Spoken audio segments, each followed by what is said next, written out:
Let me make sure I see it on first.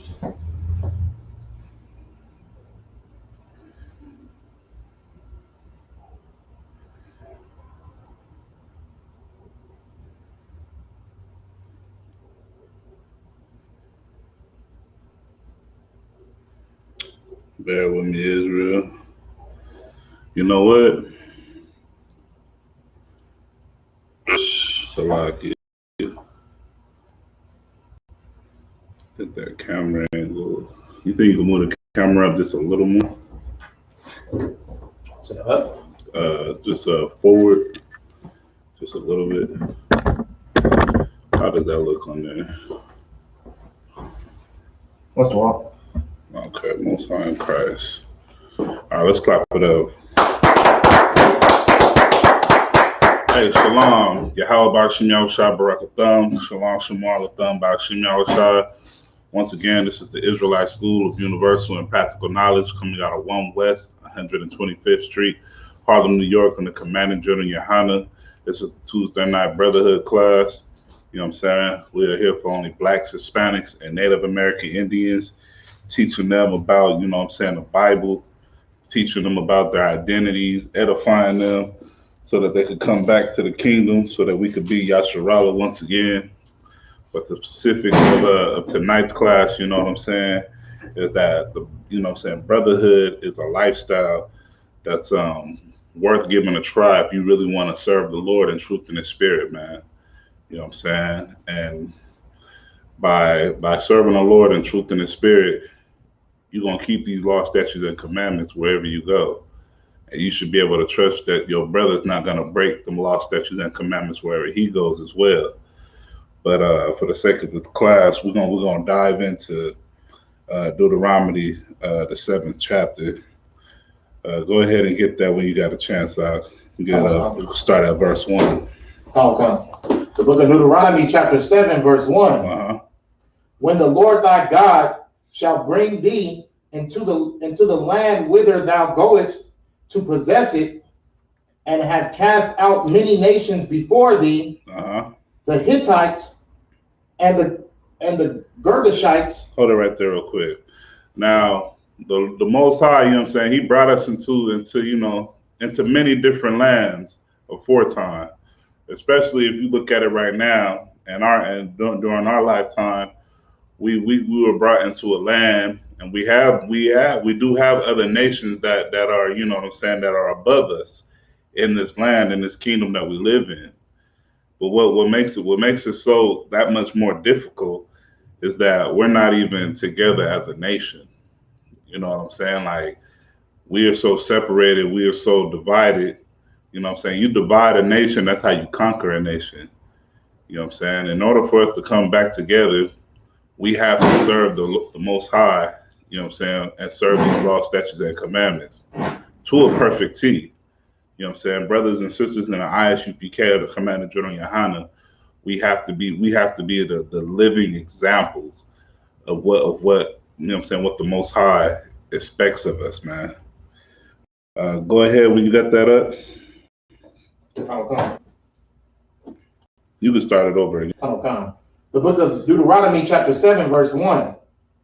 When the Lord thy God shall bring thee into the land whither thou goest to possess it, and have cast out many nations before thee, the Hittites, right, and the Girgashites, right, and the Amorites, and the Canaanites, and the Perizzites, and the Hivites, and the Jebusites, 7 nations greater and mightier than thou. Now listen, when we came into this land, we already was at the bottom of the totem pole. We already had 7 nations that were greater and mightier than us.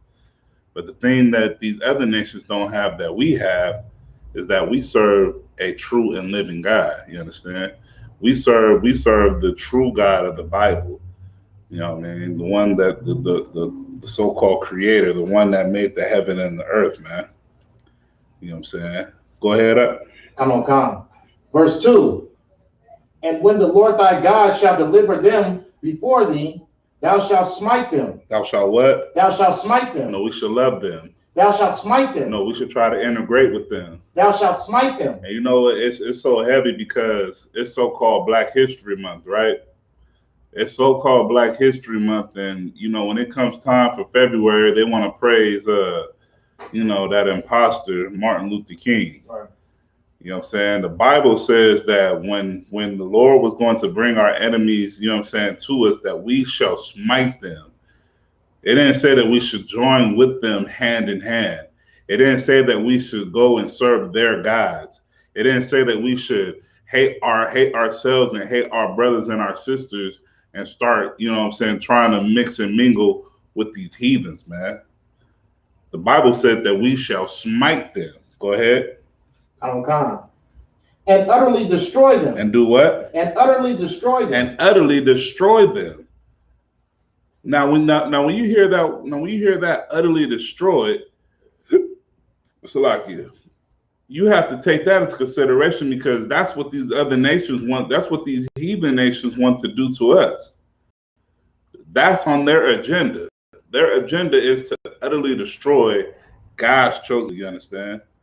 And how they utterly destroy us? They utterly destroy us by teaching our women that it's okay for them to go to the abortion clinics.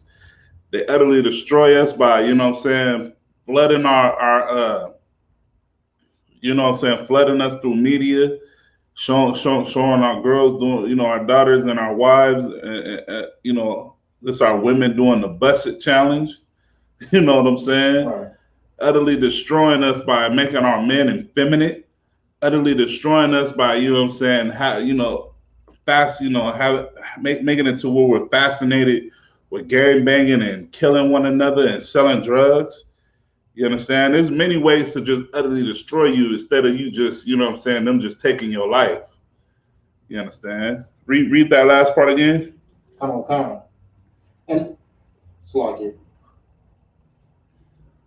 And when the Lord thy God shall deliver them before thee, thou shalt smite them. Go ahead. And utterly destroy them. Thou shalt make no covenant with them. And we shall make no covenant with them. Covenant means making an agreement. You know what I'm saying? Like that's where we fall short. We're so quick to make an agreement and to make peace treaties and to make business plans with our oppressors and his allies and these heathen nations, but we don't even show that in our own community. Instead of us looking to build our own community that's destroyed due to the Reaganomic era and destroyed due to prostitution and pimping and things of that nature, you know what I'm saying, we go to the oppressor to seek for help. You know that precept? As for us, our eyes have yet failed, but we have looked for a nation that that cannot save us. You know what I'm saying? Oh, you look for a nation that cannot give you any type of help in your calamity. The help comes from right here in this Bible, man. The help comes from you serving the Lord, knowing that who you are, knowing that these laws, statutes, and commandments are to build you up and to bring you closer to the kingdom of heaven. You understand? But yet we don't do that. We do the complete opposite. The Bible said, "Don't make no covenants with them." So what are we doing marrying their women? What are our daughters and our sisters and our, you know, female family members doing when they make marriages with these heathens, man?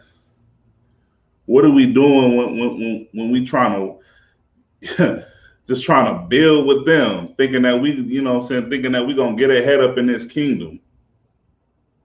It doesn't work like that. Read that last part again. Come. Thou shalt make no covenant with them, nor show mercy unto them. Nor show mercy unto them. They have not shown mercy unto you, blacks, Hispanics, or Native American Indians. They don't give a damn about your poverty, man. They treat you just how you would treat another so-called Israelite. You ever seen that in the streets out? How other black men treat other black men? Brothers that be struggling. You know, you ever see brothers that be plotting on the brother that's just trying to make it, just trying to keep afloat? That's wicked as hell, man.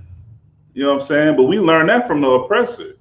We don't. We learn not to show mercy onto our own people, but yet we show mercy to these heathens, man. What's that young white boy walked up inside that church and took nine innocent bystanders, I want to say. And then what the Christian church do? They want to turn around and show mercy to him, right, and pray for him, hug him. You know what I'm saying? But yeah, let that would have been a black man going inside a white church. Hell, whoever fits his description is getting locked up that night. right. Whoever fits his description is dead. You know what I'm saying? They gonna plant the guns and plant the drugs on them and everything, man. Right. Let's go ahead. Come on. Salakia. Nor show mercy unto them. Mm-hmm. Verse 3. Neither shalt thou make marriages with them. Listen, this is right here. This is heavy. God. You want to be a real brother to your son? You want to show your son some real brotherhood? Explain to him the significance of him not marrying these devils, man. Because that's the first thing that our young black successful athletes, anything, it's like not even just athletes, but it seems to be a trend for the Negroes that be successful in football and basketball, baseball, whatever goddamn sports on the face of the earth. They leave Tanisha in the hood and they go get white Sarah. Right. You feel me? And they act like Sarah just been with him since day one. Nah, man, it shouldn't go down like that. Right. And when it goes down like that, that shows the ultimate hate. You know what I'm saying, for yourself. You want to raise. You know what I'm saying. You want to definitely instill that into your daughters. You know what I'm saying. Right. That's why you want to be a great father. You want your daughter to grow up and to marry a man damn near like you, after your stature. You know what I'm saying. Oh God. You don't want to raise your daughter up solid and, you know what I mean, and then she just go get with a devil. That'll break my heart, huh? Right. I wouldn't even know how to explain this. You know what I'm saying? I guess I'm just done. You know what I'm saying? But the Bible clearly tells you that. Let's read that again. Come on. Verse 3. Neither shalt thou make marriages with them. Thy daughter thou shalt not give unto his son. Listen, do not marry your daughters off to their sons. You don't do that. And listen, when I'm saying to them, I'm not just talking about just the white man. I'm talking about the East Indian. I'm talking about them Koreans. I'm talking about the Chinaman. Right. I'm talking about everybody that's outside of being Black, Hispanic, or Native American Indian, man. Right. Because that seed that's going to be put into your daughter is not going to be an Israelite. Your grandchild will be a heathen. Right. That's what, you know what I'm saying. That's not even going to be your lineage. Right. And then plus, it just causes too much confusion, and not only does it cause too much confusion, I'm gonna hit it right on the head. It's against what the Lord says. Right. Why be disrespectful and unbrotherly, and do the complete opposite of what the Most High has already written or foretime for us? Right here, this right here is simple knowledge when you read the Bible. And you get it broken down to you, you know what I'm saying, and so you get taught by learned men. You read this in the Christian church, you don't know who the hell they're talking about. You think they're talking about someone that you don't like. You know what I'm saying? Right. You think you're not knowing that they're talking about don't marry them unto your enemies. You know what I'm saying? But let's go on. You got a question? No, sir. I just want to add a comment to it, and. So like we got the best sisters anyway. We got sisters out in the Dominican Republic. We got sisters out Puerto in Rico. Brazil, Puerto Rico, like Argentina, Jamaica, Trinidad. Got some many options out there. Yeah, You got some beautiful Gadite sisters, North It American Indians. It don't get no better than You know, and what you're saying like is so heavy. Right. But our brothers, when we in the world, we don't know that. We Right. in the world, we don't even see the beauty in our sisters. Right. You know what I'm saying? Because we so distracted with everything else that's thrown upon us. Right. It's like that propaganda, like I don't know, if all you see, you growing up, and all you see on TV is successful black men or a happy-looking black man on TV, and they always got a white wife. Right. Or you see like a bad, you know what I'm saying, solid sister, but she never with a black man. Right. She with an East Indian, or she not even with a Mexican. She with a Spaniard. You know what I'm saying? Some cat from Barcelona. Not even no brother from Guadalajara. You know what I'm saying, or Michoacan, or anywhere like that in Mexico. It's from another white man that just speaks Spanish. You understand? Like, this is stuff that's pushed on us. That's why they had that precept Psalms 82 verse 3 or 83 verse 2. So like it's been a minute. They take crafty counsel.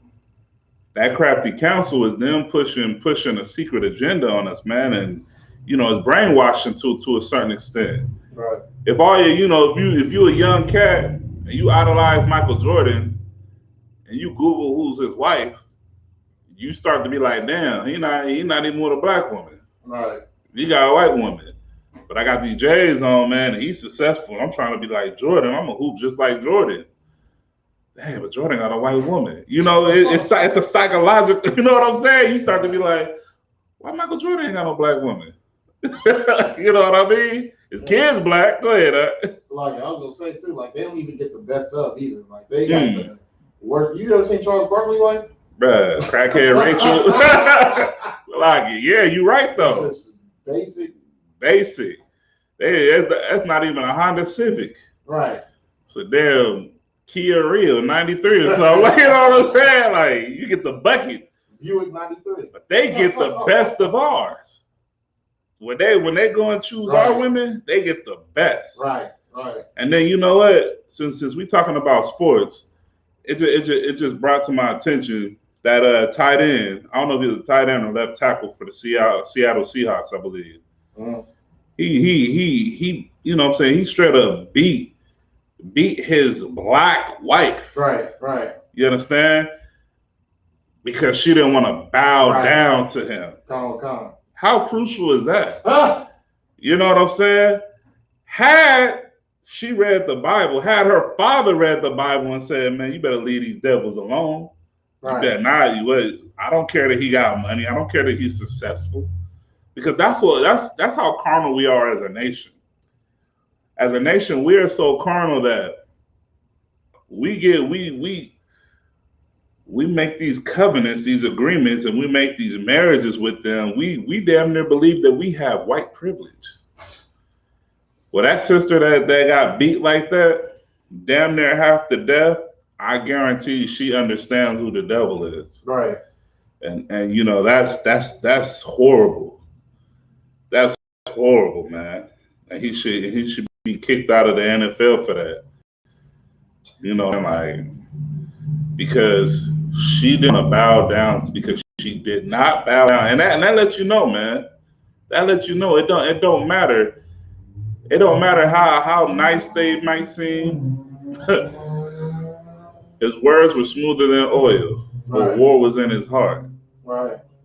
You gonna beat the sister like that. The white man is the goddamn devil that the Bible speaks of. Go ahead. It's like, sorry. I just wanted to add on that. Like what you're saying is like completely heavy, because it's showing like this day and age, this generation of women, because of their perspective of not taking a man serious with a black man in general. Right. They want the upgrade. They want the money and the lifestyle. Right. And they're willing to pretty much hold slavery just to get it. Right. You could have even said hold away for it. Right. Because that's what you're doing. Right. When you going against what's set in stone, and you reverting back, like you said, to slavery, Right. to slavery time, damn near, you just hold your whole life away. You just said that you don't give a damn about what happens as long as I got the nice kitchen, as long as I'm able to not work or I don't know. I don't know that. But it's a horrible thing that happened to Right. that system, man. Right.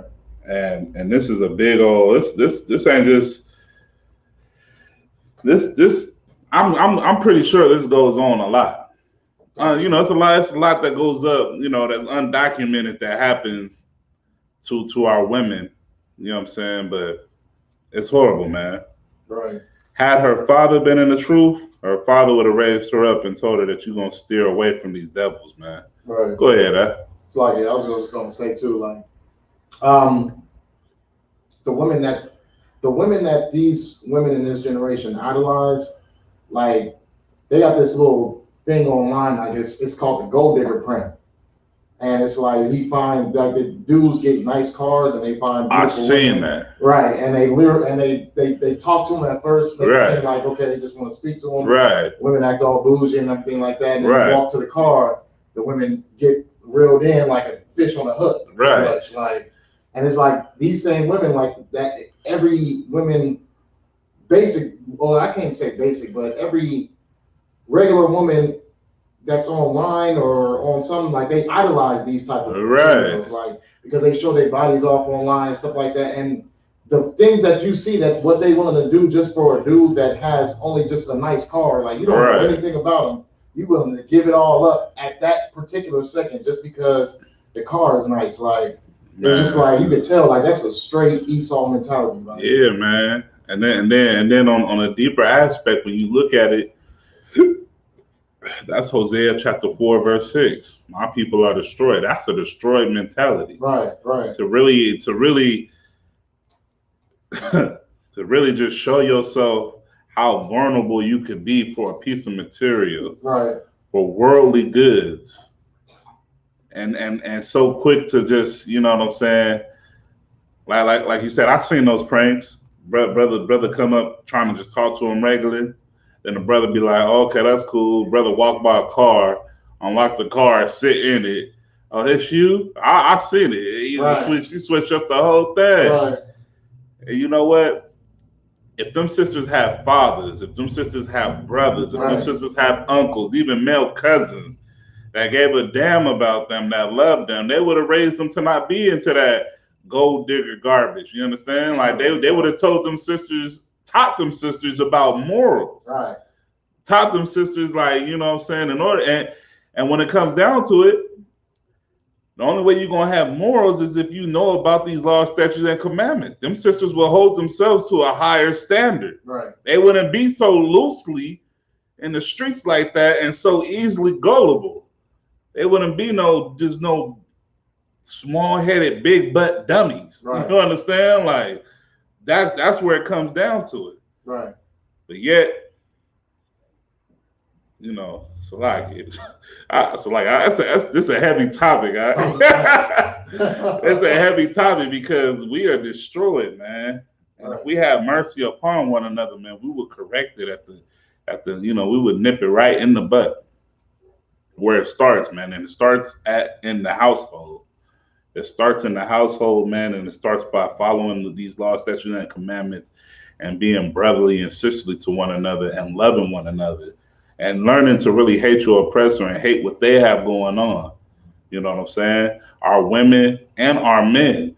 You know what I'm saying? We envy our oppressors so goddamn much that we will do anything. We would say we would just do away with these laws, statutes, and commandments just to be up in this kingdom. Right. Just to be, not even just to be up, just to be accepted. To be accepted and felt like we are treated equal. But the reality of the matter is that we will never be equal while these oppressors are in rulership. You understand? Okay. And even when our King, Yahushua Mashiach, when he returns back, we will not be equal with these oppressors, man. Right. We will be above these oppressors, and they will be our footstool. Right. But let's go on. Come. And the water for your insight too. Come. Verse 4? Mm-hmm. Come. Actually, read verse 3 again. We almost done with it. Come. The book of Deuteronomy chapter 7, verse 3. Uh-huh. Neither shalt thou make marriages with them. Right. Thy daughter thou shalt not give unto his son, nor his daughter shalt thou take unto thy son. Listen, not only is it unrighteous, because you got cats out there that be like, you got brothers out there that don't have daughters, they just got sons, right? And they like, well, I ain't worried about it because shoot, it you know what I'm saying? I'm not giving her up to no heathen. My sons, they can do whatever they want. But the Bible clearly tells you, don't even give your sons unto their daughters. Don't take none. You don't take their daughters, man. You don't make no agreements with them. It's unrighteous. You feel what I'm saying? It's unrighteous, but it's glorified. Right. I remember growing up in the hood, a couple homeboys get a white girl. We glorified them. We said, man, you made it. You good. You about to move out the hood. You done got the black card. Man, our brother was tripping on the black card. You got the black card now. You good. You good to go. Nah, man. You watch, man. I mean, I know it's a newer movie. That movie Get Out. But before even that movie Get Out came around, I mean, I always thought about like, man, black man with a white woman. He go visit her side of the family. Her side of the family got some crazy rednecks. They ain't never letting go of the past. You know what I'm saying? They just looking at you like you prey, you hunting material. You know what I'm saying? Like, but these are things that we take for granted. But these are things that go on a day-to-day basis, man. Brothers is being killed, man. Right. Brothers is being set up, man. Killed and body parts sold on the black market. I mean, it's all types of things that go on under the sun, man. You know, stay away from these oppressors, man. You gotta do what the Bible says. Right. If you want to be in the spirit of brotherhood, love, like the brother said earlier. Yasharala got some of the baddest sisters. Come. They cook the best. They love the best. They do everything. They do everything that's supposed to fit your whole lifestyle. Right. If you know what I'm saying. Why would you go get Why would you go get something completely opposite? Right. You know what I'm saying? Like, that's 91 premium. That's what I need. This is unleaded. Oh no, this that regular. No wonder I ain't functioning right. I can't. I'm just not there. Right. You know. And when and as you grow in the truth, I got some family members and whatnot that they got white women. I just look at their arguments different versus like if they had an argument with like an Israelite woman, and a white woman she always go there with them, call them nigga and all that. And I just sit back and I just look at the brother, family member. I'm like, yeah, she meant that. That's a different hate that comes from that. She meant that, brother. You know what I'm saying? Like, he looking at me like, yeah, yo, blackity black pro, Black Panther. I'm like, all right, I'm nothing like that. Right. No sweat, brother. And me and you, we got two different hellish conditions. Right. You know what I'm saying? But let's go ahead, Salaki. The book of Deuteronomy chapter 7, verse 4. Uh-huh. For they will turn away thy son from following me. And that's exactly what happens.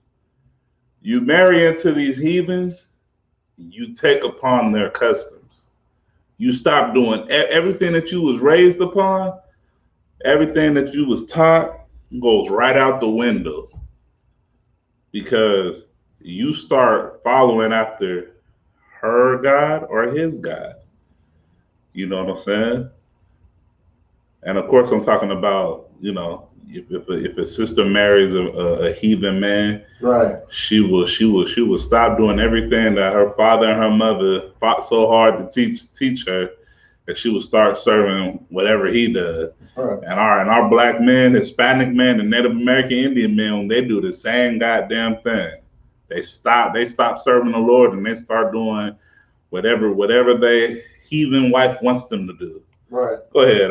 It's like, yeah, sir, I was gonna say too, like this verse is so heavy also because even generations down, like an Israelite woman being around a heathen, like like I damn near flipped out when I seen a bag of shrimp up in my damn refrigerator.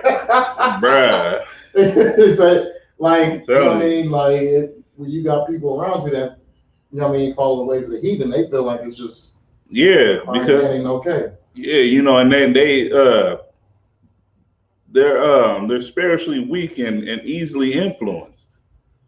You know what I'm saying? Like they're easily influenced to do the wrong things, the wrong simple things. You know what I mean? Right. Bag of shrimp, lobster, right, crab legs. Right. I remember I was at my family member house, and his rib cooked up some crab legs. And I just opened the refrigerator and it just smelled like old, disgusting. It was an unpleasant smell, right? Oh. And my brother was like, "Yeah, man, them king snow crab legs. Oh man, she cooked it up." I said, "Man, that still smell like it's been in there for about 2 weeks, bruh. Now only a week." I'm like, "Bruh, you're gonna be sick." Right. You know what I'm saying? Yeah, I know you don't eat none of that. I'm like, yeah. I think I ate fast food for that whole week. I told him, I said, man, refrigerator is unclean. That's what I get. You know what I'm saying? Like, but that easily influenced, and what you said was heavy, man. You be around these heathens so much, you start to take on their customs. You start to look at what they're doing as correct, and you start to look at what you was supposed to be doing or how you was raised is wrong. Right. You know what I'm saying? A lot of black households and Hispanic households and Native American Indian households across the United States, a lot of them don't celebrate pagan holidays, right? Okay. But what happens is, you know what I'm saying, we go off to college or we go into these slaveries or we get these girlfriends, you know what I'm saying, and we in the world and we, you know what I mean, we start to take on their spirit, we start to take on their customs, and we start to do what they do. We start to see that there's no fault at doing a gift exchange, or you know what I'm saying. Go. You just start to do things that's not common, things that aren't normal to what you're supposed to be doing. But let's go on. Come. The book of Deuteronomy, chapter 7, verse 4. For they will turn away thy son from following me. And that's exactly what happens. You stop following the Most High. All of these laws, statutes, and commandments that have kept you safe. And when I say safe, I'm not saying that you live in to be scary, right? I'm saying safe from death and destruction from the Most High. From the Most High judging your simple behind. From the Most High, you know what I'm saying, chastising you in so many ways that you don't, your imagination can't fathom. You know what I'm saying? These laws, statutes, and commandments will add life unto you. But as soon as you step outside that and you are turned away from the Most High, you start to do things that are of the world. You understand? And those things that are of the world will lead you to death and destruction, man. All right. But we don't realize that because we are so-called living in the moment. We are living in the moment and we're chasing after what everybody else, we're chasing after whatever the world, you know what I'm saying, perceives it to be, and we believe it. We believe it so wholeheartedly. You know how many drug dealers got weird looking little white women next to them thinking that they trapping? That white girl, as soon as the feds kick in the door, she ratting you out. Right. You gonna do 42. Right. And she gonna she gonna go to the next brother. You know what I'm saying? She gonna go to your homeboy. Like Trey wasn't smart enough. Right. You smart enough, ain't you, Tyrone? You know what I'm saying? Like you better realize what it is and what it ain't, man. Brothers be out here, man, chucking and jiving, thinking that the ISUBK, man, that thinking that we just out here just speaking gibberish, man. We speaking real life, man. We speaking bone marrow to your bones, man. We right here speaking to save your life, blacks, Hispanics, and Native American Indian, man. You know what I'm saying? You got to do what the Lord tells you to do, man. You have to follow these laws, statutes, and commandments if you want to live. But this is the type of lifestyle that ain't for everybody. Not everybody is ready to hear this. So like you got brothers that's probably watching this or that's gonna watch this. They got them a white woman. They're gonna look at her and they're gonna be like, man, they're gonna look at her, they're gonna look at the house, they're gonna look at the cars, they're gonna look at everything that they got going on for them, right? And you know what they're gonna say? They're gonna say, how can I throw all this away? Right. You expect me to waste all this good food? You know what I'm saying? Like, brother, these are things that are of the world. This isn't even a solid foundation that you own, not. Right. You know what I'm saying? But let's go on. Okay. That they may serve other gods. That they may what? That they may serve other gods. That's exactly what we do. We serve other gods. Right. As soon as we are turned away from the Lord, we're making them covenants and making those marriages. But if you made a covenant with a fellow Israelite and you married your child to a fellow Israelite, that lifestyle of being an Israelite is going to carry on. Right. It won't be no more black on black crime. It won't be no more drug dealers going on. It won't be no more pimping. No more prostitution. You know what I'm saying? If them sisters was raised right, if they so damn gullible to be, you know what I'm saying, to be pimped on and to be prostituted, them sisters could be ribbed and you know what I'm saying, they will be okay with being, you know what I'm saying, another rib. They will be okay with multiple wives. But you know what? If we was to go outside right now in San Bernardino, and if we was to tell, you know what I'm saying, I ask one of these sisters out there that's destroyed, that's prostituting, if they're okay with multiple wives, you know what them sisters would tell you?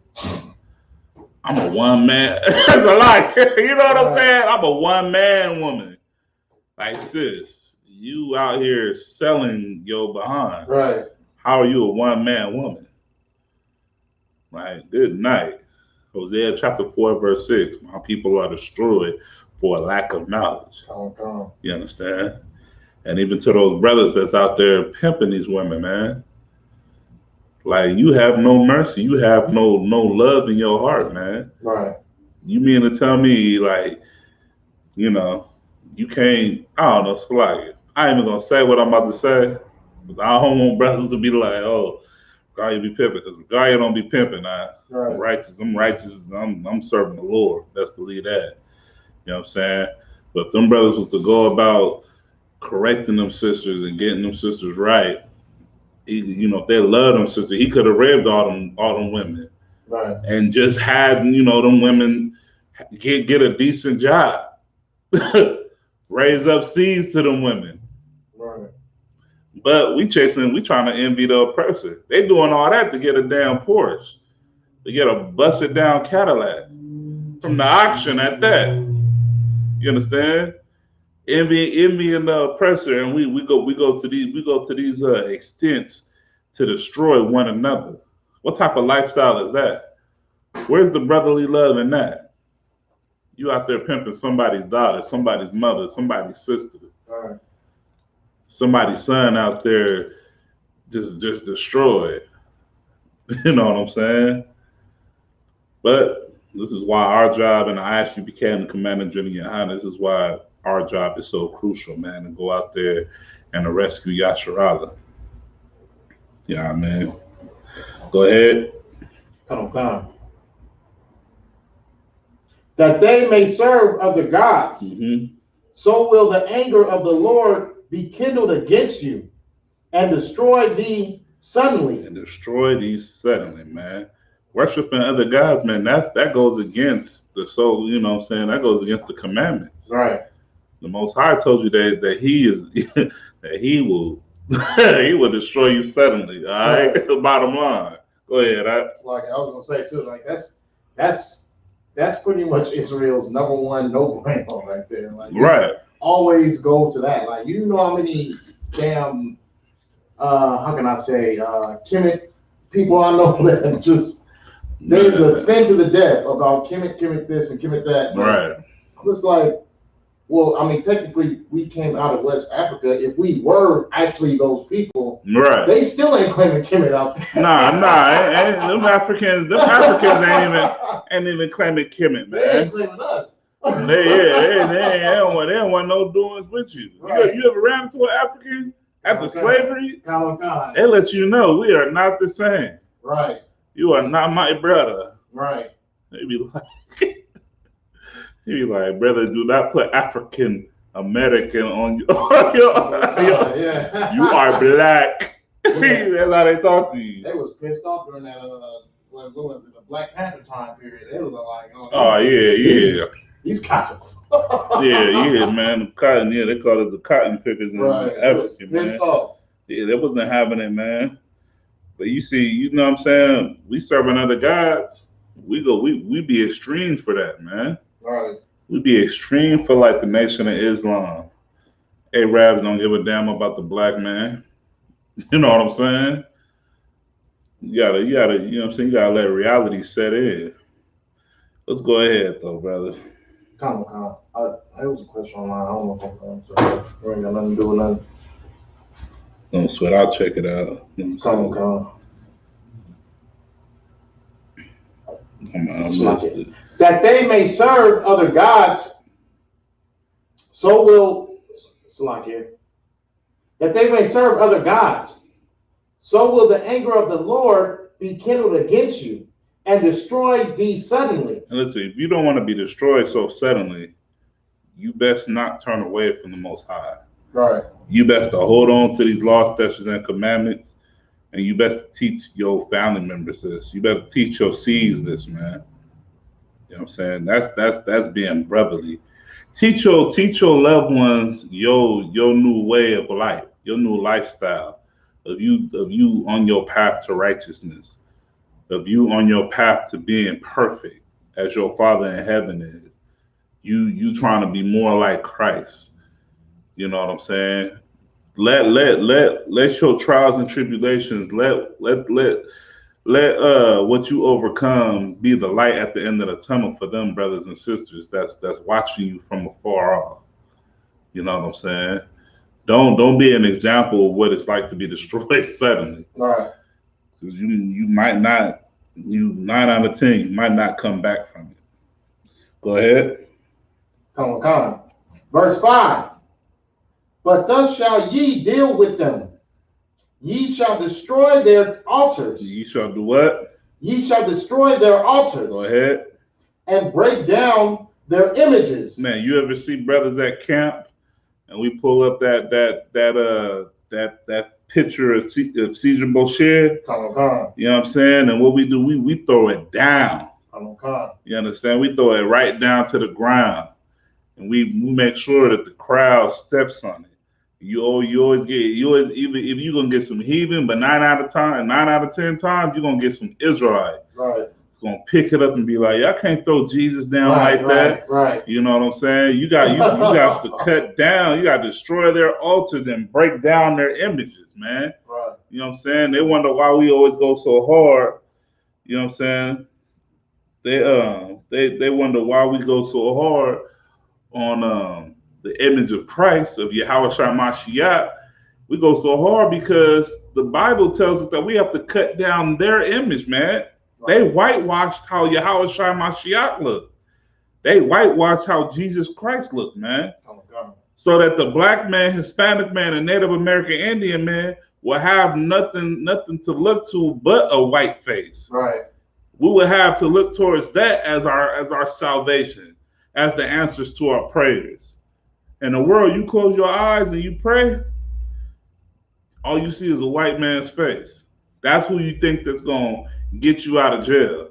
The same person that put you in jail, the same person that took your life, you believe that's who's gonna save your life. You understand? Right. But let's go ahead. So like, Come on. So like that. Verse 5. But thus shall ye deal with them. Ye shall destroy their altars and break down their images. Go ahead. And cut down their groves and burn their graven images with fire. With love. With fire. Now you gotta burn it down with fire, man. Throw them down rosaries, you know what I'm saying? Them Catholic rosaries and fires, man. Right. Burn up them damn Christmas trees. You understand? Right. Burn them down to the ground, man. You know what I mean? You know how many couples get into arguments? A brother, you know what I'm saying? A brother might not even be in the truth. He might just be like, I don't want no damn tree in my house. Woman walking around with an attitude for the whole month of December. You know what I'm saying? Over a damn tree. You gotta burn down their, you know what I'm saying, the altars, man. Burn down all their graven images, man. Burn it with fire, thus saith the Lord. Let's go ahead to verse 6, man. Okay. Verse 6. For thou art an holy people. What? For thou art an holy people. Now let's break it down. For thou art an holy people. Holy. Go ahead. It's like I was saying. That sounds like discrimination to me, sir. Hey, you damn right. You know what I'm saying? The Lord didn't say that we was equal to everybody. Right. This is a holy people. This is a people that has a different lifestyle. Come. The lifestyle that we have is uncommon. The way that we live life is not normal to the world standards. Because our lifestyle consists of laws, statutes, and commandments. Our lifestyle consists of showing brotherhood and sisterhood to the ultimate level. Our lifestyle shows great sacrifice. And when I'm talking about sacrifice, I'm not talking about like apocalypto where we out here trying to sacrifice one another. I'm talking about sacrificing our demons. Oh, God. Putting the damn weed down. Oh, God. Putting the crack pipe down. Putting that lust away. Right. You know what I'm saying? Locking that lusty spirit. Keeping your rod in your pants and you not going on every strip club trying to have sex with every goddamn stripper. You understand? Not trying to drink up all the damn alcohol in every liquor store in a 3 block radius. Right. You understand? Fighting your demon is a sacrifice versus you just succumbing to it. So yes, you are right. That is discrimination. This is a holy. And then what does the word holy mean?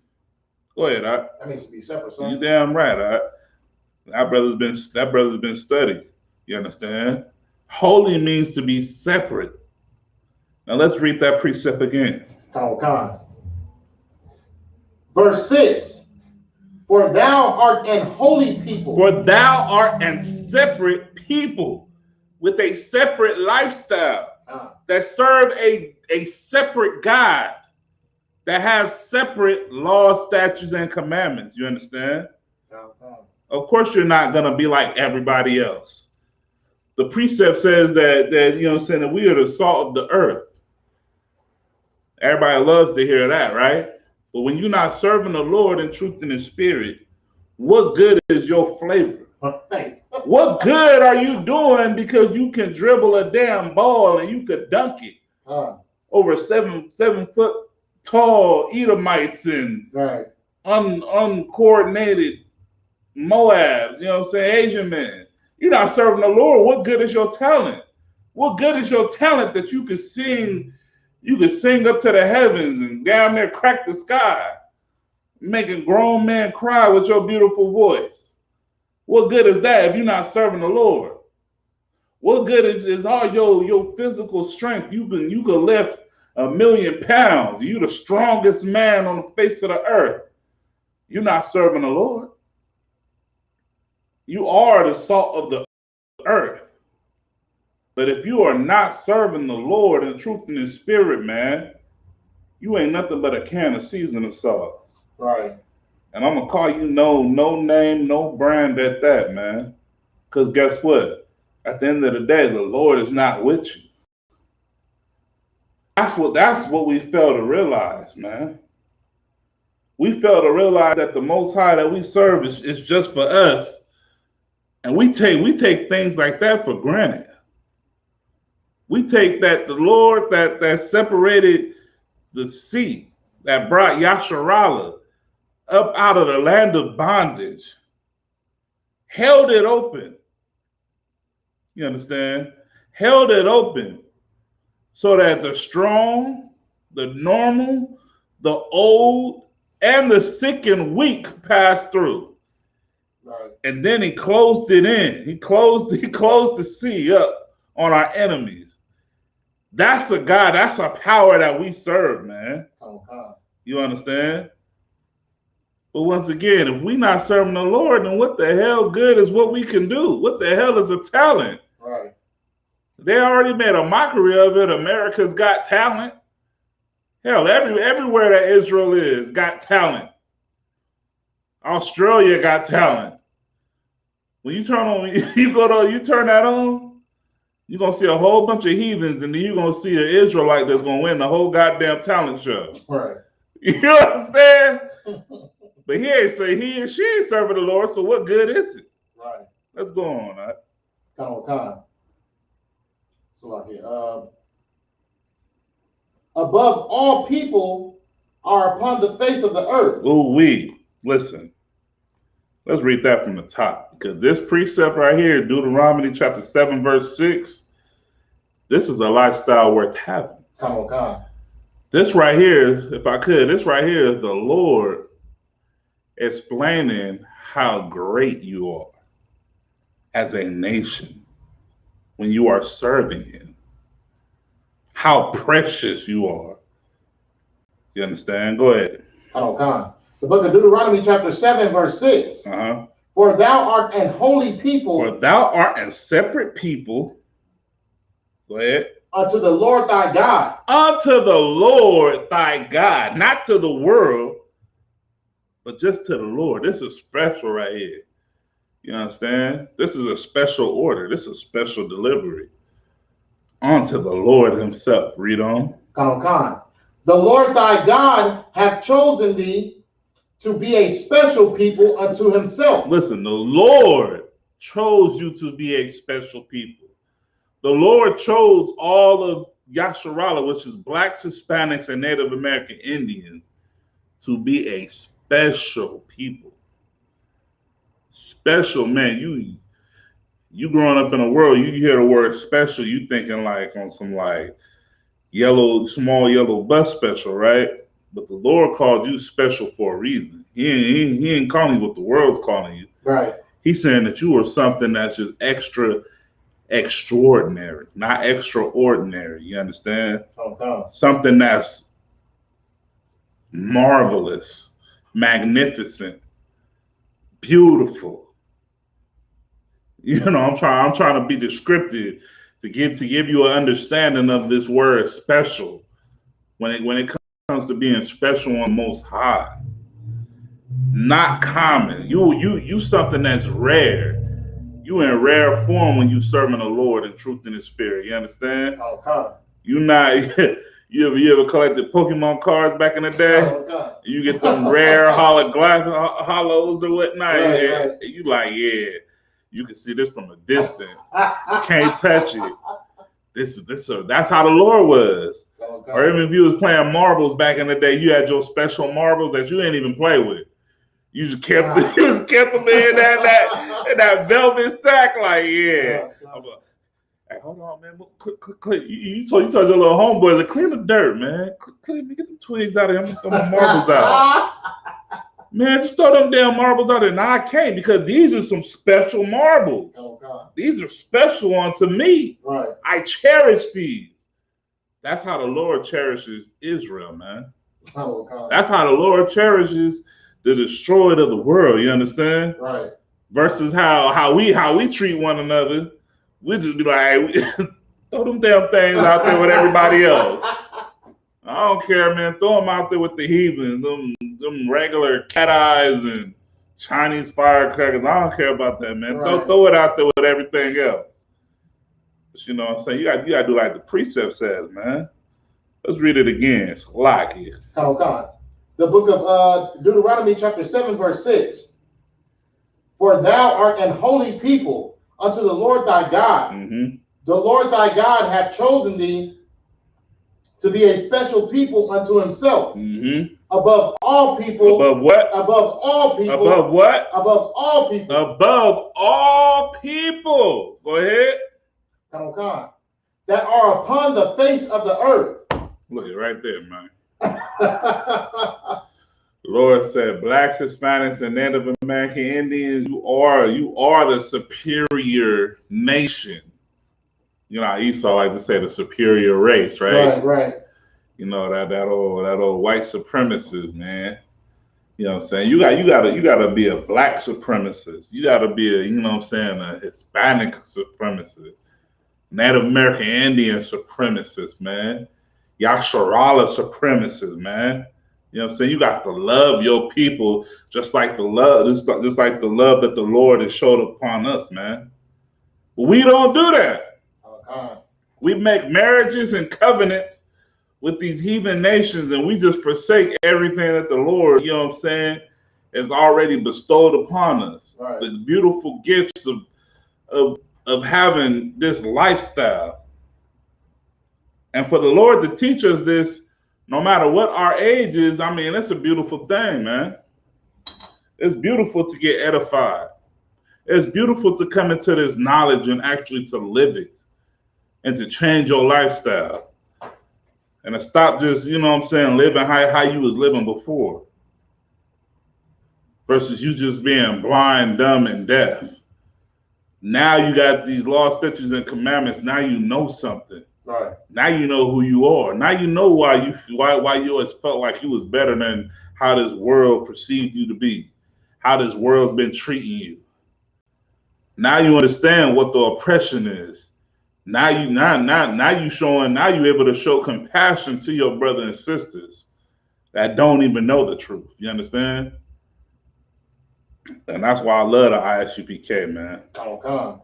You know what I mean? We show the utmost brotherhood and sisterhood to those that are in the school and to those that are not in the school. Right. You know what I'm saying? And I I know for a fact in the Christian church, brothers used to set trip about, you know what I'm saying, brothers coming from different churches and things of that nature, or you just, you know what I'm saying, or even if you're just a newcomer in the church, brothers get the eyeballing you and nah, man, you know what I'm saying, up in this truth, we rejoice when, you know what I'm saying, we rejoice just like the angels rejoice when a brother finally gets his Hebrew name or a sister gets her Hebrew name, and a brother, you know what I'm saying, brother and sister is able to, you know what I'm saying, to shed them demons, shed them former selves of the world, and they're able to, you know what I'm saying, to live a beautiful life serving the Lord in truth and in spirit. You understand? Oh, God. You know what I mean? We rejoice for things of that nature, man. Go ahead. Oh, God. So I hear. Above all people that are upon the face of the earth. Mm-hmm. Verse 7. The Lord did not set his love upon you, nor choose you, because ye were more in number than any people. Listen, the Lord didn't choose us because of our great multitude. You understand? We're going to get more into it. Go ahead. For ye were the fewest of all people. Ye were the what? Ye were the fewest of all people. We read that in the beginning of the chapter, did we not? The Lord brought us into a land where there were 7 nations that were greater and mightier than us. But guess what? The Lord was still with us. The Lord still loved us. The Lord still cherished us as his own. Even though we had 7 greater and mightier nations that were up against us, man. Okay. And when you hear when you read things like this, or you read this biblical document, you think to yourself, man, why aren't we serving the Lord full fledged? You know what I'm saying? When the Lord's been rocking with us from day one. Right. The Lord has had so much mercy. The Lord has showed us the ultimate brotherhood. Right. And we still turn around and spit in the Most High's face. Okay. That's because we dealing with a merciful God. Right. But the precepts also says that the Most High is great and terrible. Okay. And you do not want to see the terrible side of the Most High. Right. He'll turn his back on you and he'll turn his face from you and have you out here lost with a sore thumb. You know what I'm saying? Right. Go ahead. Okay. Because ye were more in number than any people, for ye were the fewest of all people. Verse 8. But because the Lord loved you. Because he what? Because the Lord loved you. Listen, that's profound right there. The Lord loves Yasharala. No matter where you are on the face of the earth, man. And you know what? I be seeing this on social media all the time. Got these influencers. They be like, I don't know who needs to hear this, but be great today, and God loves you. But guess what? Blacks, Hispanics, and Native American Indians, it's like you don't gotta listen to no damn YouTube influencer to tell you that the Most High has loved you. All you gotta do is come into the ISUPK, man. If you was a sister, cover your goddamn head. If you was a brother, come in all black headband, black war scarf, black shirt, black pants, black boots, and come get edified. We'll show you in the Bible where the Lord specified that he loves you. No matter how destroyed you are in the world. You ever talk to somebody that's just so damn destroyed and they're really convinced that God is done with them. Right. You let them know if the Lord didn't send me across your path, then that means the Lord's not done with you. All right, get in class. Right. Drop that dime, drop that jewel on them. Drop that piece of 24 karat gold right there, man. Let them know, man. Go ahead. Come on. Verse 8. But because the Lord loved you, and because he would keep the oath which he had sworn unto your fathers. Listen, and that's how the Most High. That's how heavy the Most High rocks with us. Right. He said he would keep his oath. Who is the Most High to keep his oath with us as such a hard-headed nation? How are we so worthy of that? Yet we don't even serve the Lord in truth and in spirit. Half of us don't even give a damn until something bad happens. You understand? Oh God. That's when we start to call on the Lord's name. When something bad or something good happens. But the Most High said that he would keep his oath with us. Right. That's how much love the Most High has for us, man. So why won't you know what I'm saying? Why don't we give that love back? Go ahead. So like I said, I was gonna say too, like when it speaks of like the oath, like it shows how heavy it is. Like say like you got a boy and like you know what I mean, like it's not your family member, but you make him family, you make him your brother, like you know what I mean, like y'all grew up together from day one, right? And it's just like say he was to happen to pass, but he got kids, his kids got kids. You still on this earth, you seeing his generation keep going. Right. You know what I mean, regardless of how messed up those kids is, you see right. that you see that substance of your boy in his children. You know what I mean? And that's kind of like how like I can't say literally, but that's how I see like how the Lord sees us because him and Abraham. What you saying is heavy, and that was a great example. You have your homeboy, right? And like you say, y'all cool, y'all close, y'all damn near brothers. And like you said, he passed, Lord forbid, and you see his kids, you by default, without you even making out oath with your homeboy, while he was alive, you gonna by default make an oath to him, right? Like, man, I know you're not here, but if I, man, so I got so much love for you, brother, I'm gonna do what I can for your kids. Right. I'm not saying I'm about to step in and rib your rib, you know what I'm saying, Right, and right. all that, but I'm saying I'm gonna do what I can for your children as if they were mine. Okay. You understand? And that's showing brotherly love, right? And that's brotherly as hell. Okay. That's brotherly as hell, man. You know what I'm saying? You gonna make sure that, you know what I mean, and they might not even know that you they pop's best friend, or you know, Right, his right. closest comrade. They'll be like, man, this old crazy cat. He seen me going down the wrong route, and he came and he scared the hell out of me. He told me straight up, Right, right. I catch you out here, they gonna kill you. And you know, it changed my life, man. Right. I didn't go down the same path as my father. You know what I'm saying? And then years later come down, it's like, oh, you knew my dad? Like, man, that was my road dog. That was my comrade. That was my brother. You know what I'm saying? Me and your dad, man, we went to daycare. You know how I go. And then they sit back and they're like, dang, you love my father that much. Like, right. You looked out for us even though he wasn't here. And like, hey, man, I really appreciate that. You know what I'm saying? And it's more spiritual. Right. But you know, and it's not on the same level, but for us, you know what I'm saying? Us being on a small scale, us being on a miniature mini scale, right. compared to the oath that the Most High has made to us. Oh, that for us, what I just said, what you said actually, will be epic.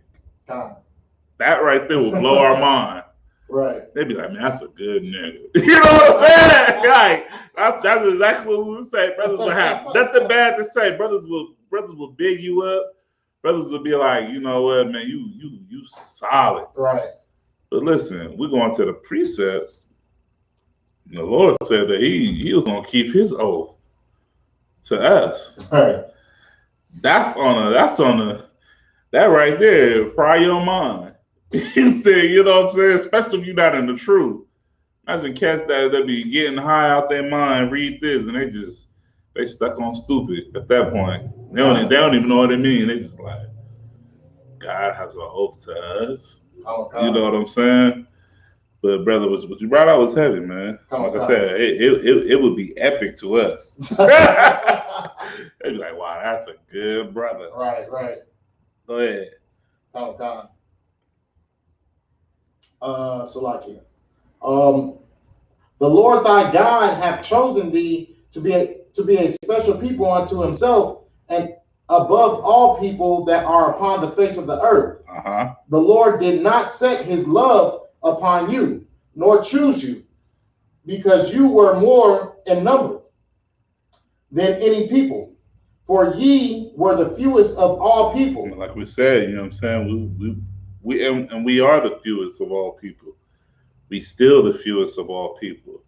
Even though we are number one in the prison system, even though we are number one on drugs, number one in the abortion clinics, number one with homicides and everything, just number one in everything that's horrible. You know, as a mass, as a nation mass, we are still the fewest of the people. Go ahead. Okay. Verse 8. But because the Lord loved you, and because he would keep the oath which he had sworn unto your fathers. Unto your who? Unto your fathers. Unto your who? Your fathers. And this is our forefathers, man. Abraham, Isaac, and Jacob. You know what I'm saying? The Lord, you know what I'm saying? The Lord has been with us aforetime. That's what we have to understand. You know what I mean? Go ahead. Khan. The Lord hath brought you out with a mighty hand. With a what? With a mighty hand. Listen, and that mighty hand, once again, has separated the sea, has moved mountains. What it say? I'm paraphrasing. During the day, he sent was it a flaming arrow? What was it to guide them? I'm paraphrasing. I'm not sure it was a flaming arrow or if it was the cloud. I don't know. I forget which one it was by night and which one it was by day, to guide them to the promised land, to keep them on the right track. You know what I'm saying? But that's the Lord, though. Oh God. That's the Lord just being with us and keeping his oath that he sworn. Now, if the Lord can keep his oath to us, why can't we keep our oath to the Lord? Why can't we keep our oath to the Lord by being brotherly and sisterly to one another? Why can't we keep our oath to keep these laws, statutes, and commandments? Why can't we keep this oath to being a perfect Israelite? You know what I'm saying? That's what we have to take into consideration, man. It's a throw out the cap. You see, he sent the pillar of fire. You know what I'm saying? Read it again. Come on. Verse 8. Because the Lord loved you, and because he would keep the oath which he had sworn unto your fathers, hath the Lord brought you out with a mighty hand. Go ahead. And redeemed you out of the house of bondmen. And he did what? And would redeem you out of the house of bondmen. And the Lord redeemed you. You ever redeemed something? You went and you collected. You went and he saved you out of the house of bondage. You understand? Okay. He didn't save you because you was wicked as hell and you wasn't serving, you know what I'm saying? You wasn't still believing. He went and saved you because you changed your lifestyle. Right.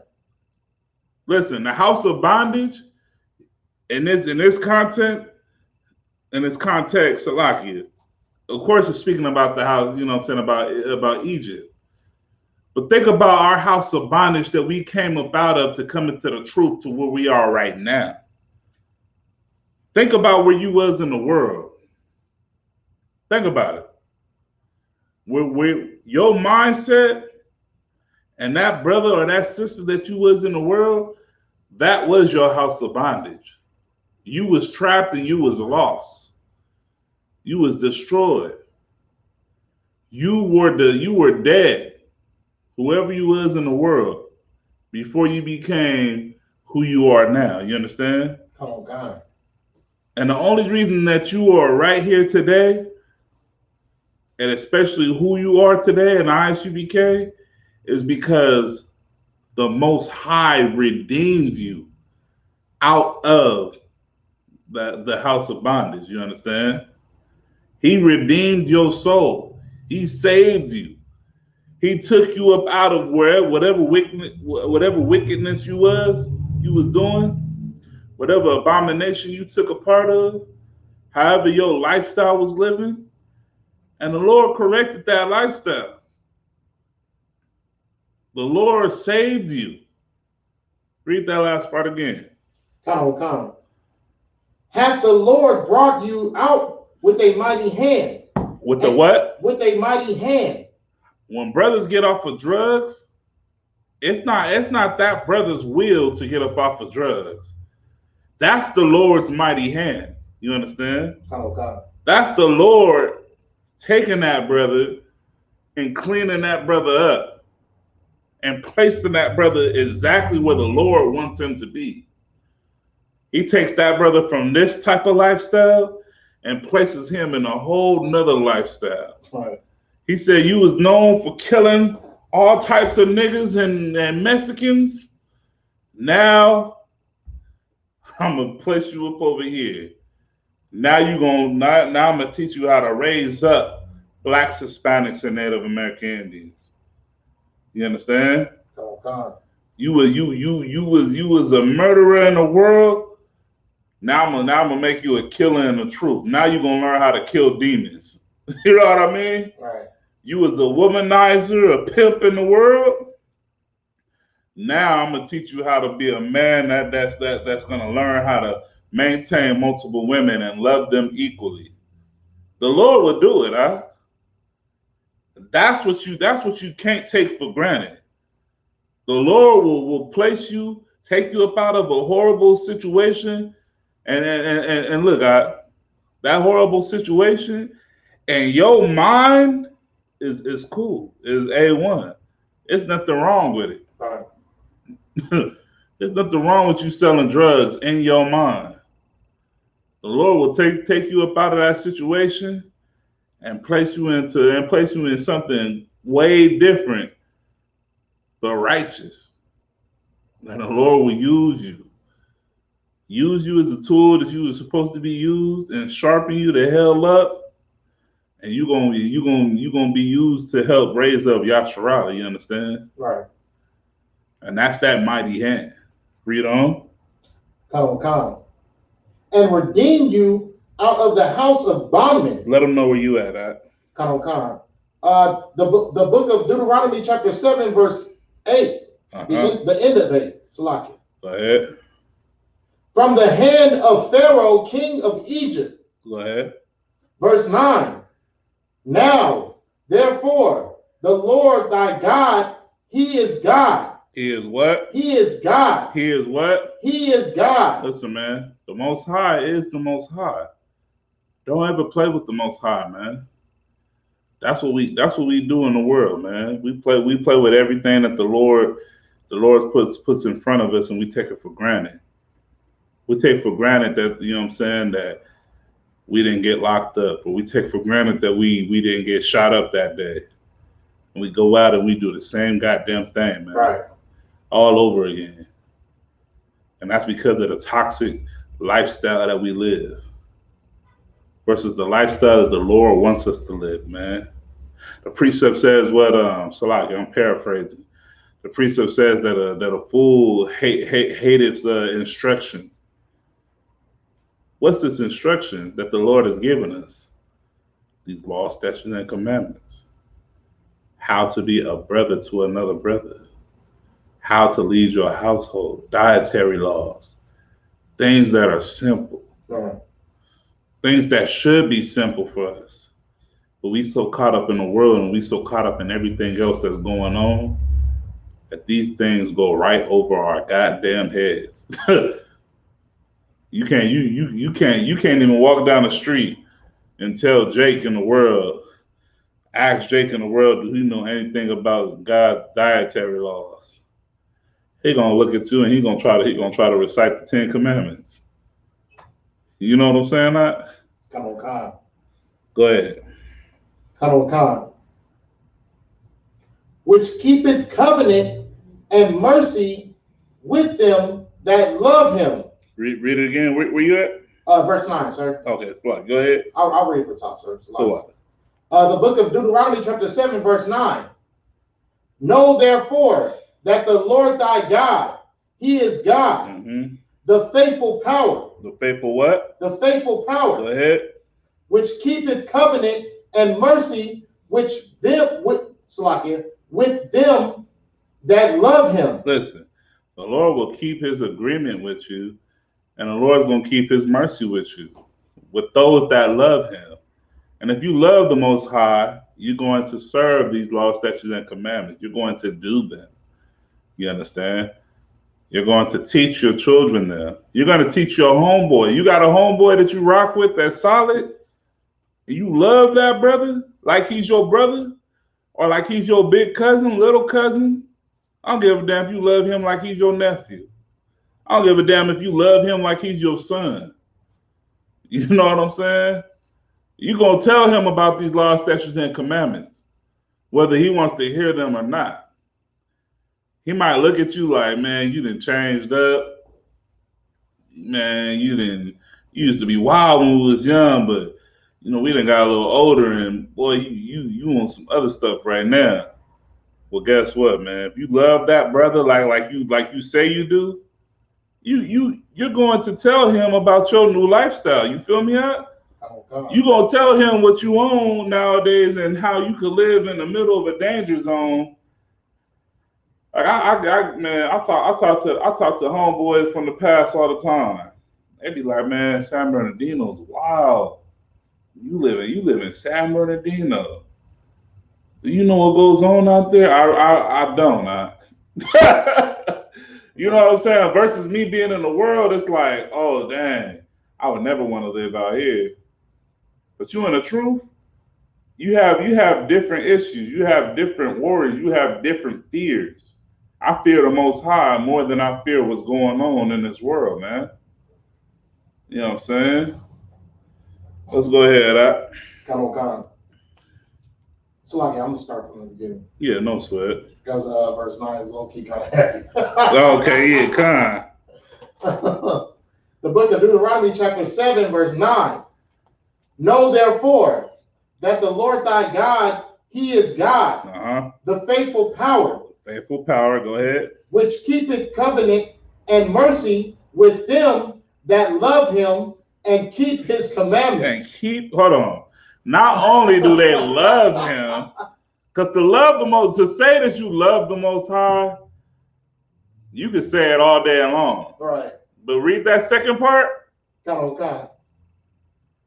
Slakia. Which keepeth covenant and mercy with them that love him. Not love him and keep his commandments. And do what? And keep his commandments. And do what? And keep his commandments. You cannot just say that you love the Most High and not keep his commandments. You understand? Go ahead. So I want to say also, it's a little bit more to cut the Christians just a little bit more. You damn right. This a two-edged sword, right, man. Right. But all this the part that pierces and it goes right through. Right. Go ahead. Which keepeth covenant and mercy with them that love him and keep his commandments to 1,000 generations. To a what? To 1,000 generations. You can't even listen. We can't even number that. Even though it says 1,000, you start to try to sit there like, if I have a son and he have a son and he have a, right. you can't even sit there and fathom that. Right. You can't. You literally can't just sit there and fathom that. That lets you know that, listen, what happened in the Old Testament, what happened in the Bible, pertains to 2021. Wow. You understand? These laws, statutes, and commandments, that lifestyle that we was keeping, serving the Lord, being brotherly and sisterly to one another, keeping the high holy days. Right. It was going on back then, and it needs to go on in 2021 and so on until Yahweh Shai Mashiach comes back, man. Right. You understand? And you damn right that's to cut the Christian. They're going to be like, oh, that's the Old Testament. Right. You was only supposed to do that in the Old Testament. You was only supposed to, you know what I'm saying, love one another how the Lord taught you to do in the Old Testament. We don't do that no more, brother. No, the precept says 1,000 generations. You can't even fathom. Right. Nigga, I get lost after the 4th generation. Right. You better, you know what I'm saying? You be blessed to see 6 generations. But in our day and era, you be blessed to see 2 generations, 1 generation, something to even come after your seed. With so many brothers that's, you know what I'm saying, that's getting killed. It's like that's getting murdered, or you know what I'm saying, or if they living in wickedness and the Lord's just fed up with them in their foolishness. You understand? Things happen. But you can't even fathom that. I can't. Me thinking about the 1,000 generations making me sweat. So like, you know what I'm saying? Like, I'm just like, good night. But that just lets you know that these law, statutes, and commandments, how you're supposed to live, goes on. And it's supposed to. You know what I'm saying? So the brotherhood is supposed to live on. The sisterhood is supposed to live on. These law, statutes, and commandments are supposed to live on. Right. You know what I'm saying? How to be a perfect Israelite is supposed to live on. This is the foundation. Man. And then with that generations to come after, this is where the brotherhood part comes into it, huh? You got to teach these law, statutes, and commandments. Right. You have to teach how to be an Israelite. You tell your son, you got to keep these high holy days. Oh God. Don't lust after these heathens. Right. Don't hate your brother. Don't hate your homeboy because he got some more shekels than you. Because he got the J's and you might got the Reeboks. That don't mean put him to death. That don't mean hate on him. Work with him. You know what I'm saying? Learn to love your brother. Like, good night. We hate and we destroy one another for the most pettiest things, man. The simple things. We sell one another out for the worldly goods. We sell ourselves out for things of this kingdom. What type of lifestyle is that, huh? That's a lifestyle not worth living, if you ask me. I'm not willing to destroy myself for this world, man. Right. Bottom line. I wouldn't give a damn. I wouldn't give a damn what people. I wouldn't give a damn if I had a chance to sign with the best football team, basketball team, make $1 billion. I'm not finna destroy myself for this world. As an Israelite man and woman, you have to understand that the Lord has bestowed into your spirit to have a great amount of dignity. When you read this biblical text and you realize that this is speaking about you, your peoples, of what your peoples have went through and overcame, you should be like, man, I'm not settling for that. Esau, you know what I'm saying? You might start calling a white man at the slave. Esau, how dare you? Right. How dare you talk to me like that, bruh? Like, you know what I'm saying? How dare you expect me to sell myself out? But you know what's crazy? Brothers sell themselves for the low all the time. And they have no shame because they don't know no better. Brothers that's outside of the truth do not know their worth. Sisters outside of the truth do not know their worth. You understand?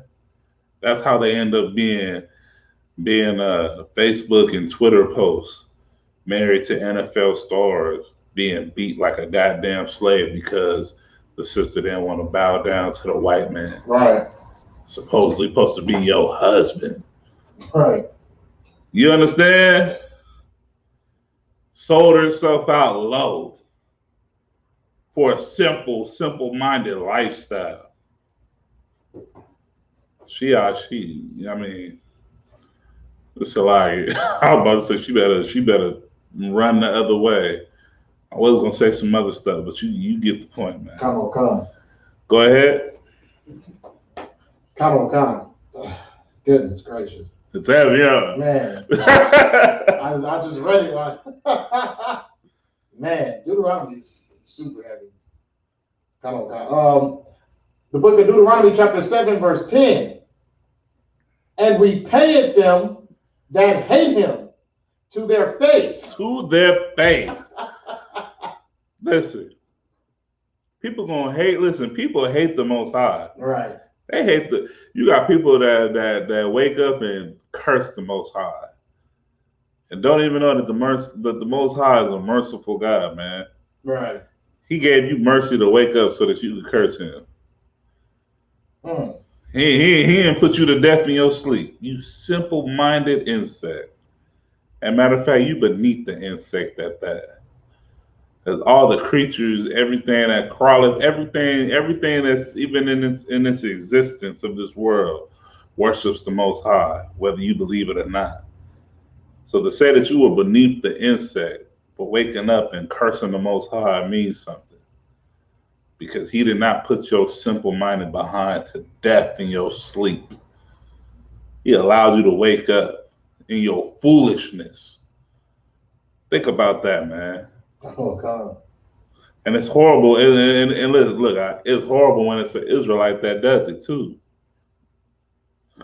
You know the Most High looking at you like, boy, you don't know who you the Most High. You know, get that. Who you think you talking to? You know what I'm saying? Like that's where. Yeah. Good. Now go ahead. Read it again, please. Okay. Let them know where you at. The book of Deuteronomy, chapter 7, verse 10. Uh-huh. And repayeth them that hate him to their face. Go ahead. To destroy them. To do what? To destroy them. Go ahead. He will not be slack to him that hated him. Let's read verse 10 one more time. So Come on. The book of Deuteronomy, chapter 7, verse 10.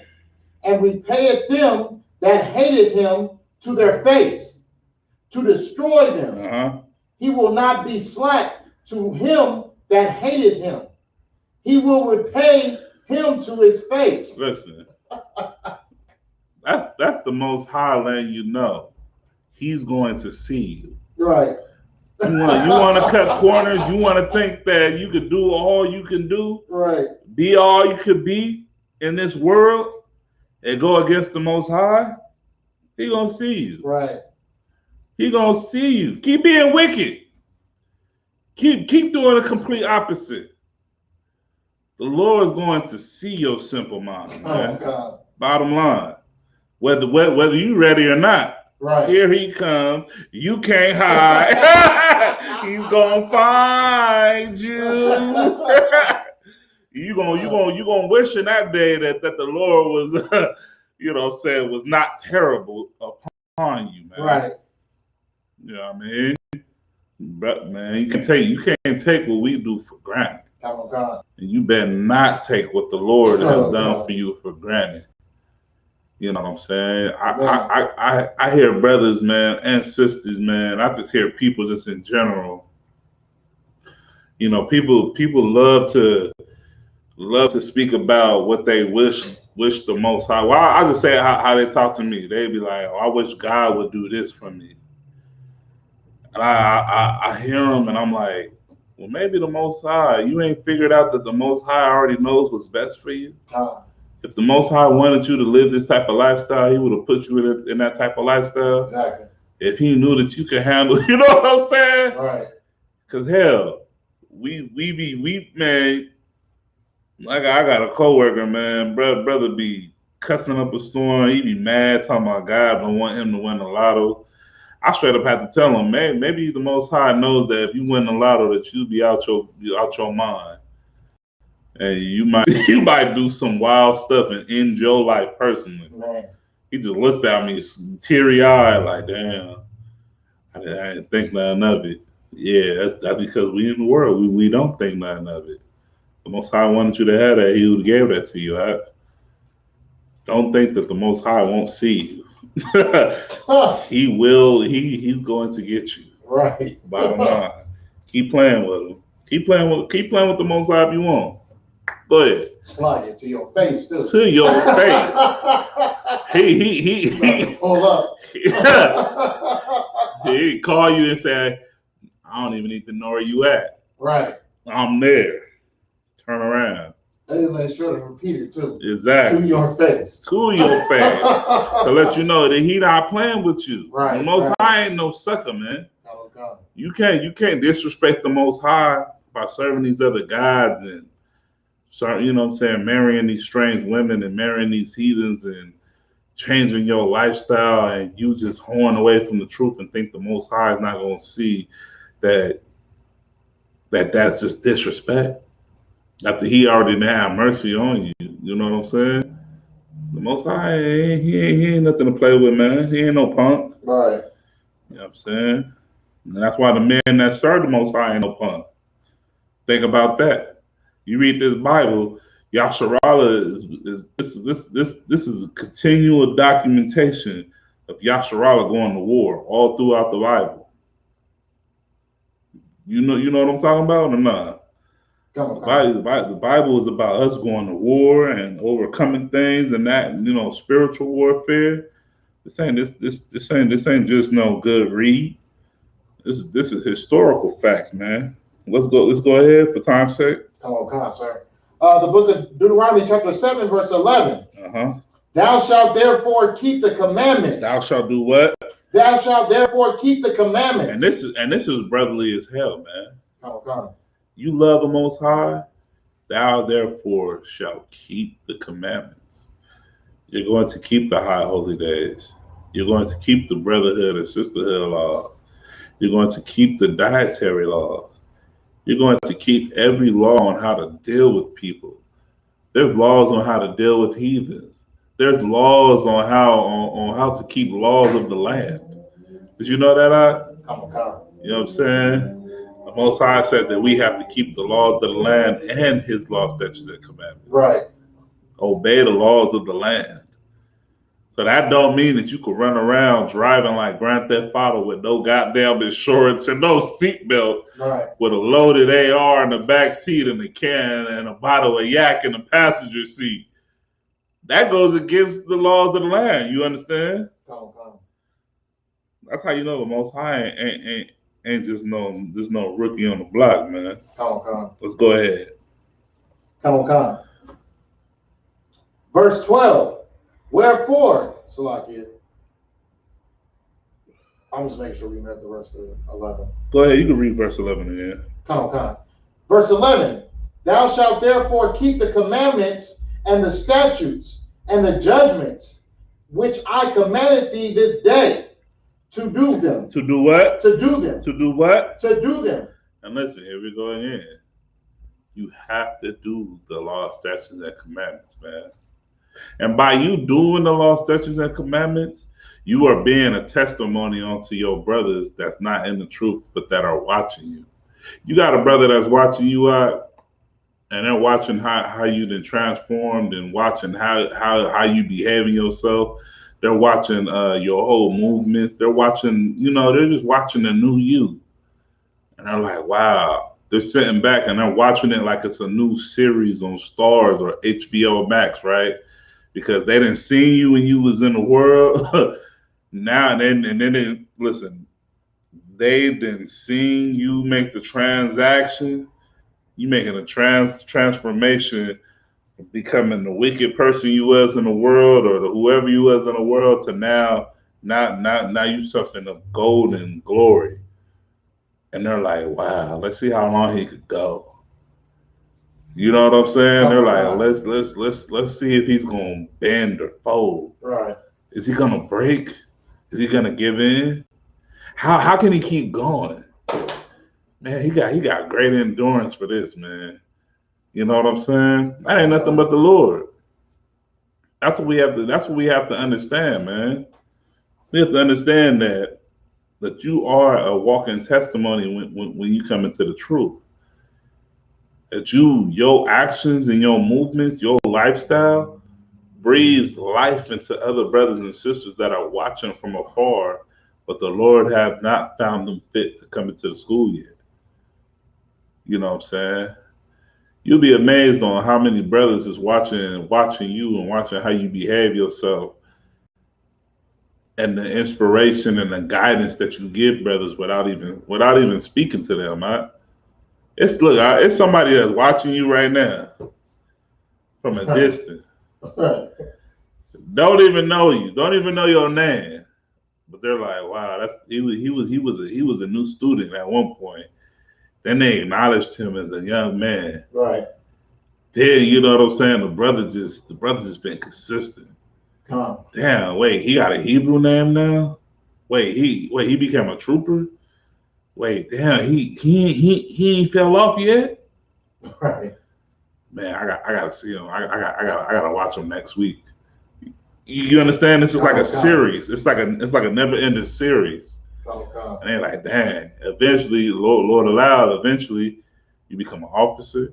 Then they're gonna see you start teaching, and they'll be like, hold on, that's the same cat that was going through what he was going through as a young man. Right. Not even a young man, just some cat that just came to class. But that's the brother that came to class that one time, that first time. Right. Yeah, but he was a trooper for this amount of time. Wait, he was a trooper? That's the same brother? Not yet, but yeah, he's teaching now. Wait, hold on, that's a miracle. Right. That's brothers watching your lifestyle change. That's them looking at you like, damn, that gives inspiration. Whatever the hell he was going through, and he came up out of it. I mean, shit. Stocky, he must got strong will. Like, nah, that's the Lord that brought him up out of that. You understand? Right. That's him not giving up on the Lord. Right.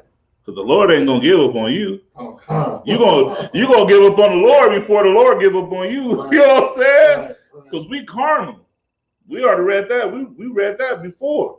The Lord was gonna keep his oath with us, right? Okay. So that means we, you know what I'm saying, us being human, us being carnal, unfortunately, we're gonna be the ones that break our oath to the Lord. Right. The Lord's not gonna forgive. I mean, the Lord's not gonna give up on us, man. That's what we have. That's what we have to understand. Go ahead, though, Salaki. Come on, God. Verse 12. Wherefore it shall come to pass, if ye hearken to these judgments and keep and do them, that the Lord thy God shall keep unto thee the covenant and the mercy which the Salakia, the swear unto thy fathers. What did we just say earlier? That the Lord will keep his oath to us, right? He was gonna keep that covenant, that agreement. Right. He was gonna keep that to us way before, you know what I'm saying, us keeping it to him. We would literally and physically and spiritually break our oath and break our covenant to the Lord before he ever broke his with us. You understand? Okay. We would give up on the Lord before the Lord gives up on us. But that's why when you come into the school and you change your lifestyle and you understand that what the Lord has been doing for you has been showing you great brotherhood. Right. But for the sisters, has been showing you great sisterhood by not giving up on you, by giving you the tools and the necessary weaponry to battle your demons. Because that's what you do when you come into the school. You get equipped to battle your demons. Yeah, you can come to class, you can get all the precepts, you get all the breakdowns. But guess what? You got to go home by yourself. Right. Now it's you versus you. Right. That's where the real battle begins. Right. That's where the Lord is still in your corner. Because I might not be there with you physically, right? You might have came to class, got a good breakdown, good class, most high in Christ. Now you got to go home, and now you got to go and face and defeat those demons on a day-to-day level. Right. You understand?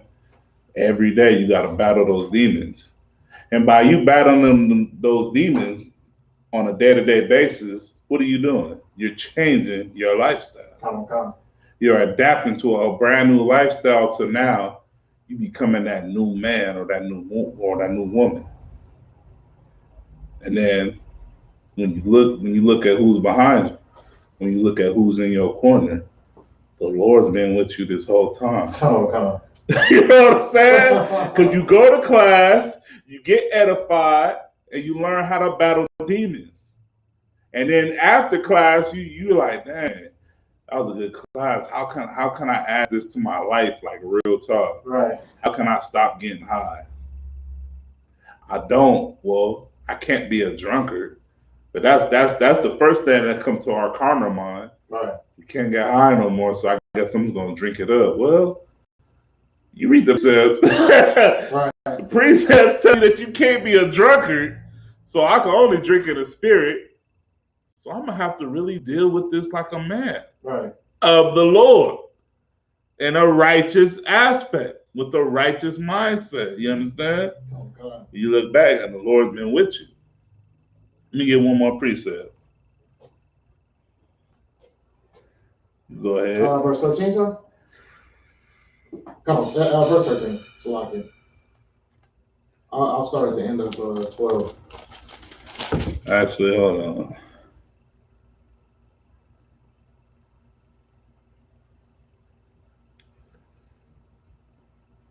Actually, let me read that last precept again. Come on. The book of Deuteronomy, chapter 7, verse 12.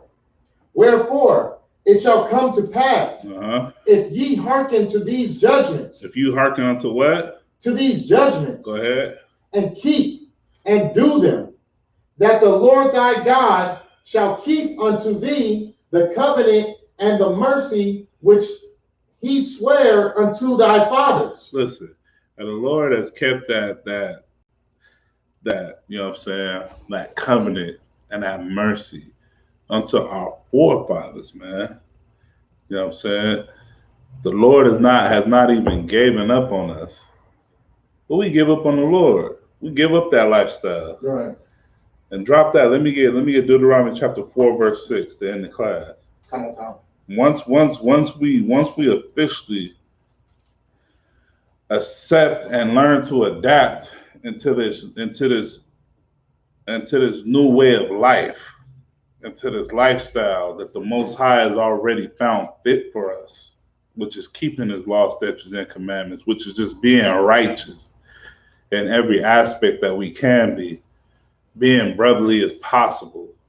You understand me? Sisterly, you know what I'm saying, in the hardest of the times, loving one another, loving Yasharala. We're going to get it. Go ahead. Khan.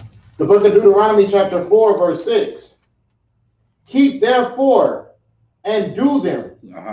For this is your wisdom. For this is your what? For this is your wisdom. For this is your what? For this is your wisdom. For this is your wisdom, thus saith the Lord. You will have to keep these laws, statutes, and commandments, and you will have to do them. Now, everybody wants to be wise. Everybody wants to be that cat that's like, yo, his lifestyle, that brother lives, you don't want to be that cat that's like, hey, he has an exotic lifestyle. Right. He just everywhere with it. Now you want brother to be like, man, his lifestyle is something that's amazing. That brother is so knowledgeable. That brother's at peace with himself. That's what happens when you take on this lifestyle of serving the Lord. Come on. You know what I'm saying? When you learn about brotherhood and serving the Lord, right? Because serving the Lord is brotherhood, right? You learn to be at peace with brothers that you have never seen versus how you would react in the world. I done talked to brothers that black men that fear other black men, but they don't fear white men. And I was like, wow, that's I wanted to tell the brother, like, you have another type of insanity that you're dealing with because you fear yourself, but you don't fear your oppressor. Right. How can you fear your brother, but you don't fear the man that has destroyed your nation? Right. You have a different type of insanity, a different type of oppression that you're dealing with. You understand?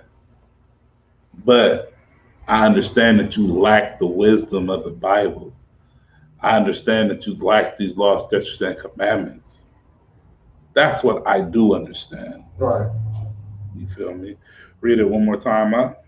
Come on. The book of Deuteronomy chapter 4, verse 6.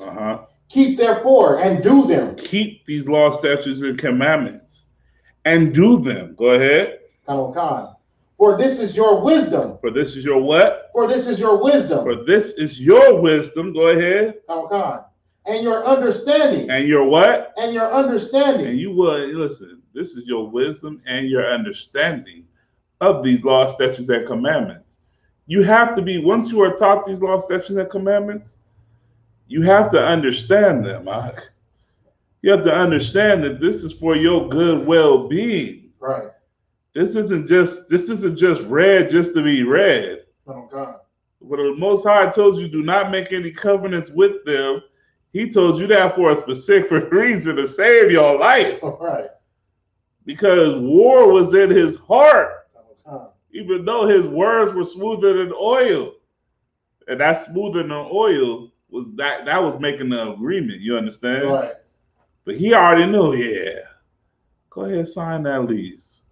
I'm gonna send you to the hood. Go ahead, sign them treaties. I'm gonna take all your land. Go ahead.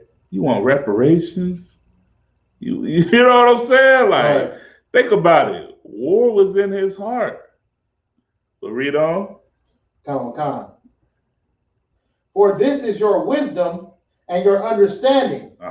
In the sight of the nations. In the sight of the what? In the sight of the nations. In the sight of everybody that's outside of Yasharala. When they see that you are serving the Lord in truth and in spirit, when they see that you have adapted a lifestyle that is uncommon, that is separate from everybody that's on the face of the earth, and you do things that are different, but that are specific to the Bible, they're going to be like, go ahead. Which shall hear all these statutes and say, surely, go ahead.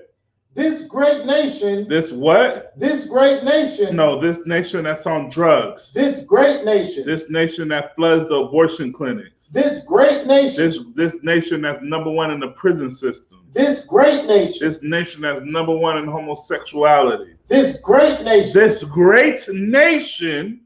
Go ahead. Come on, Khan. Is a wise and understanding people. Bottom line. You know what I'm saying? Drop the mic. Close the book, drop the mic, end the class. You understand?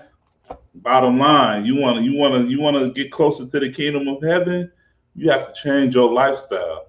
And by changing your lifestyle, you got to come into the ISUPK. And you have to understand what brotherhood, sisterhood is. You have to understand what these laws, statutes, and commandments are. You know what I'm saying? Come learn how to be the perfect Israelite and stop being a second-class citizen according to the, you know what I'm saying, according to the world. And once again, we're at ISUPK coming out of 1 West 125th Street, Harlem, New York, under Commanding Junior Hanna. And with that, that's my time.